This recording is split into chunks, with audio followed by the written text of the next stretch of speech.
ધ્રોલી। આપનો પરિચય? હું માજી સૈનિક સંગઠન ઉપપ્રમુખ શ્રી મહેશ કુમાર, બોટાદ જિલ્લો। અમારો આજે અહીંયા સૈનિક સંગઠન સંમેલન યોજાણું, જેમાં સેનાના જવાનો તેમજ તેમના અધિકારી બધા જ આવ્યા હતા અને અમારા પ્રશ્નોનું નિવારણ સાંભળ્યું।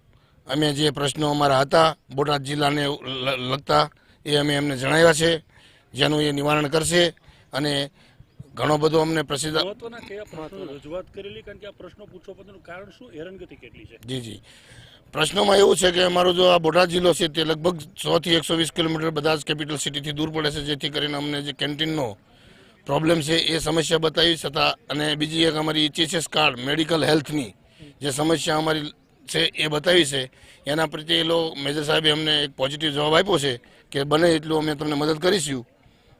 આ પ્રકારના જ્યારે કાર્યક્રમ કર્યો ત્યારે ફાયદો શું થાય? આર્મી મેન સહિત મહિલાઓ પણ આ કાર્યક્રમ હાજર જોવા મળે? જી આ જો કાર્યક્રમ કરવાનો એમ લોકોનો હેતુ એવો છે કે અમે ઇન્ડિવિજ્યુઅલ ત્યાં જઈ શકતા નથી, જેથી કરીને એ લોકો અહીંયા સુધી આવે અને અમારા તમામના પ્રશ્નોને સાંભળે, પ્લસ જે વીરનારીઓ છે અને શહીદ પરિવારના જે મા બાપ છે એ લોકોની સમસ્યા, કારણ કે એ લોકોને એટલો સેના પ્રત્યેનો ફાયદો ખબર હોતી નથી કે શું શું મળે છે, તો એને એ લોકો જણાવે, જેથી કરીને એ લોકોને એનો બેનિફિટ મળી શકે। 1947-48 की लड़ाई में विजय दिलाई थी, तो 14 जनवरी को 1953 में रिटायर हुए थे, लेकिन उनका सम्मान रखने के लिए 2016 में 14 जनवरी को ही वेटरन्स डे घोषित किया गया।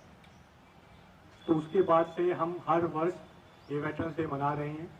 इसमें आप लोगों की किसी भी प्रकार की जो समस्याएं हैं, आप लोग इस मंच के माध्यम से आप बता सकते हैं, उसका हम